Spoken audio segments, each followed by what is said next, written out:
В эфире интеллектуально-познавательная телеигра «Эрудит». С вами Рамзан Абуев. Ассаламу алейкум, друзья. Сегодня в креслах игроков гости из Чеченского госуниверситета имени Героя России Ахмата Хаджи Кадырова, заведующий кафедрой музееведения и культурологии Мурат Манаев и доцент кафедры новой и новейшей истории Рустам Таусултанов. Маршал Эльши. Прежде чем начнем нашу игру, я бы хотел спросить, Рустам, вас, какие события или эпохи, по вашему мнению, наиболее важны в истории чеченского народа?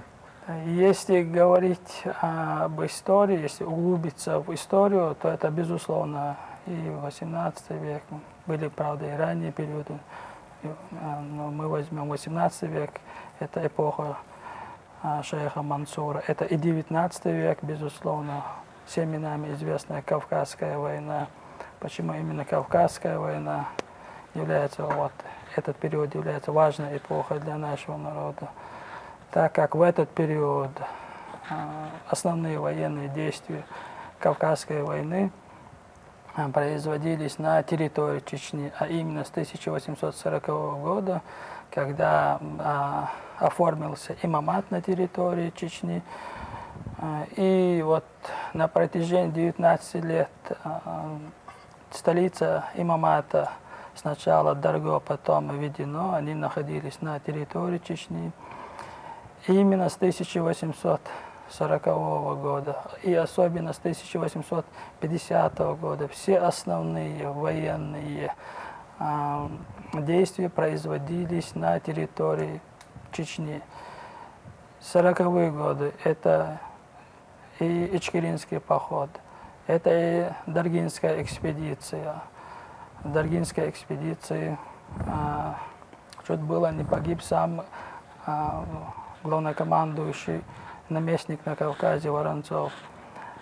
И на протяжении всего этого времени Чечня снабжала имамат не только продовольствием, но и Чечня являлась основным поставщиком военной силы, то есть мужского населения, которые именно уходили на эту войну отстаивать свою независимость.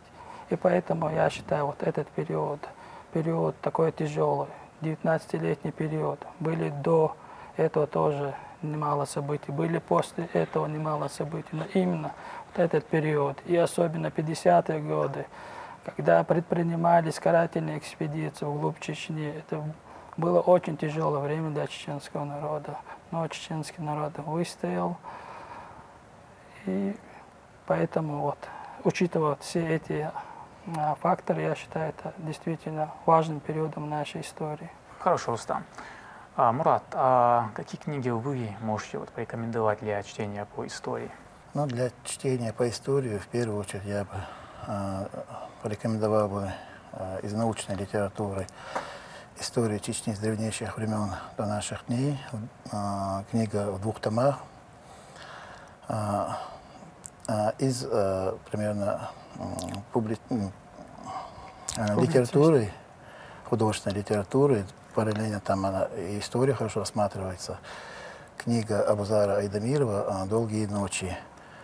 Очень многие, наверное, читали, и нынешней молодежи, которые в основном, как говорится, черпаются с телефона, в телефоне все, как говорится, все интересы там, а вот именно перейти на книги и начать читать такие книги. Хорошо. Надеюсь, вашему совету прислушаются наши зрители. И если вы готовы, давайте мы начнем нашу игру. У вас есть 10 вопросов и 3 подсказки, из которых вам необходимо выбрать оптимальные для вас 2. Это 50 на 50, право на ошибку и звонок другу. Право на ошибку и? 50 на 50 возьмем. 50 на 50 и право на ошибку, да? Да. И наш первый вопрос звучит так. Какого цвета черкески надевали чеченцы перед боем? Красного и коричневого, серого и черного, зеленого и синего, белого и желтого. Так. Какого цвета черкески надевали чеченцы перед боем? Основное внимание перед боем. Ну вот, зеленый и синий. Вот зеленый — это ассоциация с исламом. Цвет ислама, Цвет да. ислама, хотя черкесская, она была еще до принятия ислама. Да, но там присутствует и синий цвет. Белый, Белого тоже, белый цвет тоже не желтый, скажу. что-то я не могу припомнить, что встретил, но белое это тоже... Давайте красного и коричневого или серого и черного, Мурат. Я более склоняюсь к красному цвету, цвет крови, бои, ранения. Ну, давай, я поддерживаю тебя. Ответ А. Черкеска была праздничной одеждой, ее надевали, отправляясь в гости, на свадьбу, в общественные места, мечеть. Нельзя было надевать при выполнении черновых работ, и в цветах был символизм. Коричневый и красный предназначались для боев. Ведь раны своим чеченцам было принято скрывать, чтобы исключить торжество врага. Это абсолютно верный ответ. Второй вопрос. Кража, совершенная возле чего, считалась смертельным оскорблением в старину? Очага, алтаря, кладбища, родника. Мурат, Вот очаг, кладбище и очаг у меня в голове. давай ты главный. Вот. Очаг это как, мне кажется, это дом. Ну, давай выберем пункт А. Давай. Очаг. Ответ А. Самым важным в доме у каждого чеченца был священный очаг. Выработались даже общественные нормы и соответствующие термины. Ца – дом, цинана – хозяйка дома, цинда – хозяин дома, что говорит о культе огня и очага в жизни нашего народа. И кража, совершенная возле очага, считалась смертельным оскорблением. Третий вопрос. Заснеженные лазурью вершины какой горы изображены на гербе Чеченской Республики? Дайлам, Эртинкорт, Тебулусамта, Ашанети. Тебулусамта, скорее всего, это самая высокая точка в Чечне. Заснеженные лазурные вершины какой горы изображены на гербе? Если самая высокая, Да, вот. Ответ С. это самая Ответ С. высокая точка. Герб нашей республики является символом национальной идентичности, гордости чеченского народа. В основу его художественно-стилистического решения лежат элементы, отражающие историческое и культурное наследие. Одним из них – изображение горных вершин, символизирующих высочайшую гору региона Тебулусамта. Абсолютно верный ответ. Высота в 4492 метра делает ее одной из самых величественных. Легенда гласит, что на склонах Тебулусамты до сих пор можно обнаружить останки древних воинов, которые пытались покорить нашу землю. На границе с Грузией находится. Четвертый вопрос. Что запрещалось продавать на ярмарках в середине XIX века, которые проходили на плацу перед крепостью Грозная? Оружие, оружие и металл, оружие, металл и хлеб, оружие, металл, хлеб и соль. Так, оружие везде, как кажется, запрещалось. Ярмарки устраивались в крепости Грозной, чтобы жители обменивались вот продуктами питания и тому подобное. Оружие – это, само собой, под запретом. И плюс металл, из металла тоже можно сделать высококачественное оружие. Так. А хлеб и соль, я не знаю. Нет, специально эти ярмарки устраивались. Горцы привозили свою продукцию, именно натуральные продукты, то, что они выращивали. А русские привозили свою продукцию, они обменивались, именно чтобы прокормиться. В 1850 году в крепости Грозной впервые впервые состоялась ярмарка. Тогда кавказским наместником был Воронцов. Надо сказать, что Шамиль вообще не одобрял вот эти ярмарки, потом они были под запретом, и, если не ошибаюсь, в 1852 году они все-таки возобновились. Так, оружие, однозначно оружие и металл. Есть еще и хлеб. Оружие, металл и хлеб. Хлеб. Хлеб тоже своего рода такой продукт, да. Ну и соль продукты, да. Что это углеводы, да. Это хорошая подпитка. Что можно, да, прокормиться на неопределенный период времени. Правильно ты рассуждаешь, что там, Скорее всего, С. оружие, металл и хлеб. Ответ С. В начале января 1850 года несколько почтенных горцев обратились к начальнику левого фланга Кавказской линии и попросили учредить в месяц один раз трехдневные базары и позволить им привозить изделия, продукты для продажи и обмена на разные товары. По сведениям, до 40 тысяч горцев приходили ежегодно на пограничную линию для сбыта продуктов. Привозили для продажи еду, шкуры, ковры, приобретали у русских торговцев промышленные товары, ткани, калмыцкий чай. А запрещено было продавать той и другой стороне оружие, железо и хлеб. Это считалось стратегическим товаром. Пятый вопрос. Кто автор тактики «Кочующие батареи» конно-горной артиллерии? Талхик Шалинский, Эски Хулхулинский, шейх Мансур, Юсуф Хаджи Сафаров. Талхик Шалинский. Это более Кавказская война. Мурат, ты согласен? Талхик Шалинский однозначно, я не буду спорить. Он вел именно по этому кочующие батареи, до него не было. Его орудия стреляли то в одном конце, потом на телегах, волортинах, конями перевозились на другое место, там обстреливали. Потом русские ринулись, где сначала обычно рвались туда, где сначала производился огонь, обнаруживали, там ничего нет, огонь с другой стороны велся. Вот и так появились кочующие батареи. Талхик Шалинский также известен как Талгик Бациев, чеченский военный и государственный деятель, полководец, начальник артиллерии имамата. Он и был автором так называемой тактики кочующих батарей конно-горной артиллерии, которая была практически неуловима. И дав несколько выстрелов из орудия, она быстро передвигалась на лошадиной упряжке в другое место, и это повторялось периодически, как вы говорили, Рустам. И подобная тактика чеченцев была крайне эффективна и получила название у царских военных «кочующие батареи». Ой, упряжка, догадаться, вылетело это слово. Следующий вопрос. Какой рекорд установил торгово-развлекательный центр «Грозный молл» в 2020 году? Самое большое архитектурное изображение звезды в мире, наиболее посещаемый туристический объект Грозного, самое дорогое коммерческое здание СКФО, самый большой торгово-развлекательный центр России. Я знаю этот ответ. Вот мне кажется, я по памяти это самое большое архитектурное изображение звезды в мире. Звезды в мире, да. Это самое большое. Это рекорд. Да, только на это у меня.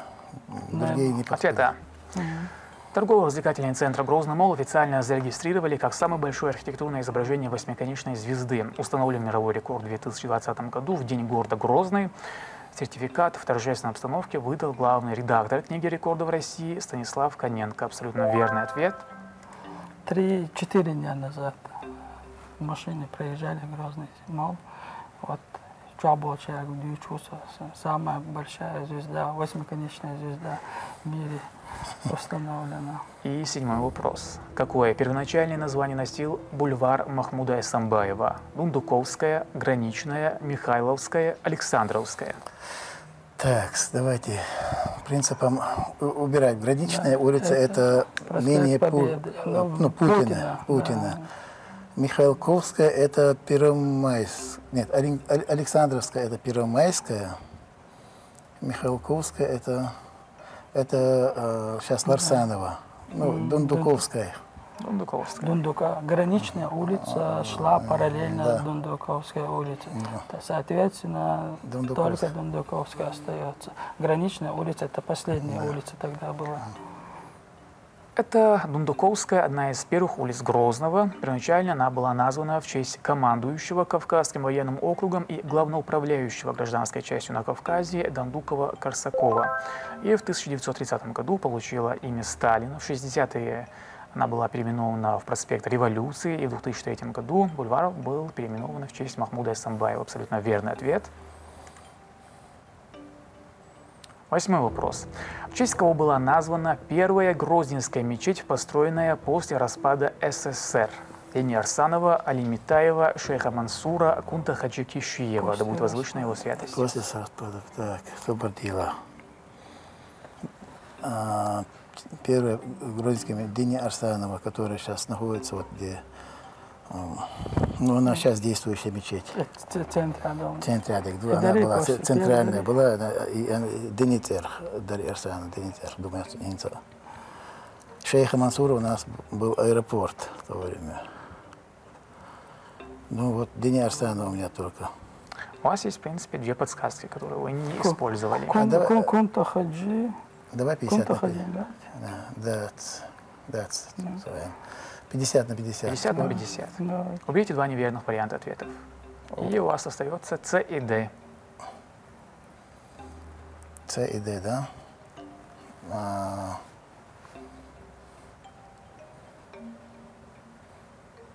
Так.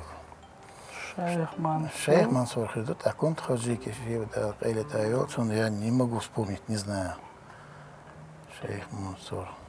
Он что-то в голове Дени Арсанова было. Может, вариант. Ну, Шейх Мансур, Шейх Мансур, после распада СССР, Шейх Мансур, если убрать Дени Арсанова, это, мне кажется, только так. А Кунта Хаджи почему? Нет. В честь не кого была она считаешь? первая Гродненская мечеть, потом после распада СССР. Подожди, это тоже говорится о мечети, а не центральной мечети. Да. Их несколько. Вот это. Может, право на ошибку тоже используем. Может, Кунта Хаджи? Ну, Да? первая, в принципе, она условно, сама по сути, Это центральная. Центральная получается. Тогда шейх Мансура, мне кажется. Шейха Мансура. Да. Рустам, вы согласны? Да.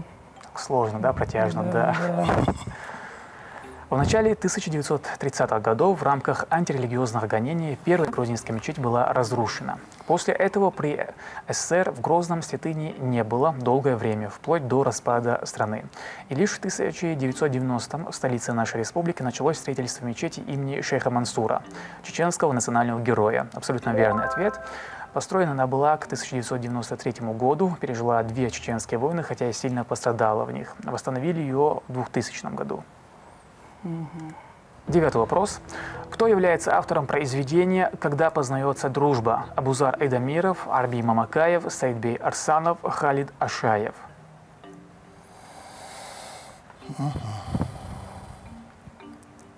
К сожалению, не читал.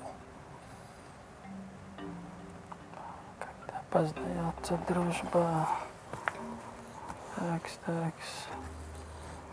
Неуместно ли здесь воспользоваться последней подсказкой Неуместно, и пройти да. 10-й вопрос? Право на Это ошибку, какой да? вопрос? 9-й. Девятый. да? 9-й. Хотя бы услышите финальный вопрос, как он звучит. Ну, давайте тогда вот, ну, Халид Ашаев мне что-то в голове, не знаю, я вот. Хорошо, Халид. Халид. Арби Мамакаев. Ну, Арби Мамакаев в основном были такие художественно, не помню. стихи Херцен в основном. Абузара Айдамирова я что-то не помню, не знаю. Халид Ашаев. Арсанов. Арсанов, Харнакшо. Халид Ашаев. Ответ его еще. Халид Ашаев. И Усакёрча, не знаю почему. Есть ли стихи, когда познается дружба? А если это стих, он не день, когда тогда может Арби Мамакаев. Но мы говорим о произведении, а не о стихотворении. О Произведение, да? Халид Ашаев. Произведение. Может, Арсанов Саидбей. Был представителем. Тебе доверимся. Представителем. Всю ответственность, да, переложил на Мурата.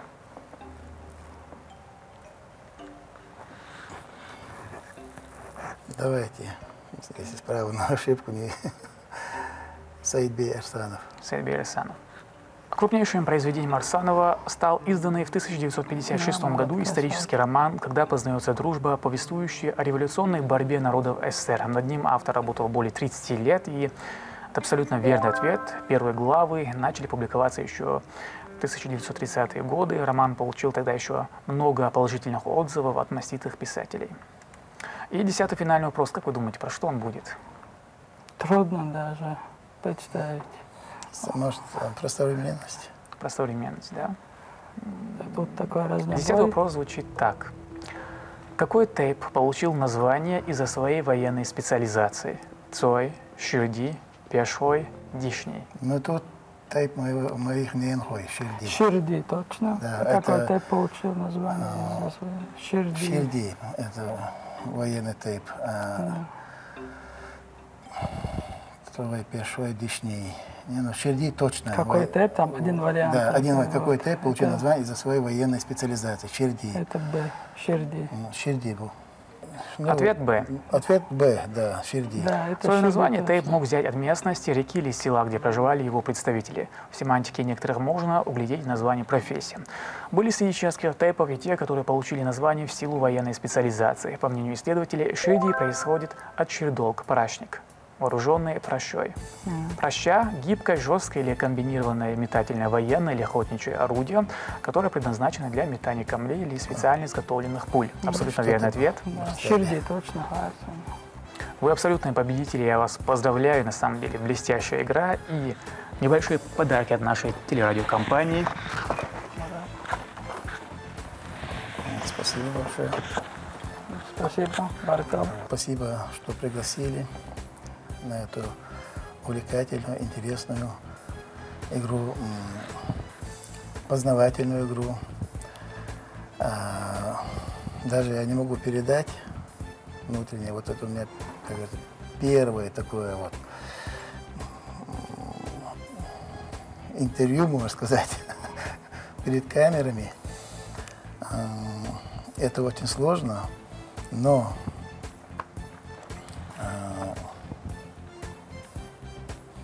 главное, человеку нужно немножко читать. Баркал, Дересхал, спасибо, что пригласили. Да, действительно, игра была интересная, увлекательная была игра. Были интересные вопросы, над некоторыми вопросами пришлось действительно попотеть, порассуждать. Но, тем не менее, мы с моим дорогим другом и братом довольны, рады, в первую очередь, что вы нас пригласили. Надеюсь, нашей игрой будут довольны и наши телезрители. Мурат, Рустам, рад, что вы приняли приглашение, пришли. Горд, что вы победили. Это была интересная игра. Дейлайс Хелчин дала Атубойл. Это была интеллектуально-познавательная телеигра «Эрудит». С вами был Рамзан Абуев, Али Кейл, Маршайл.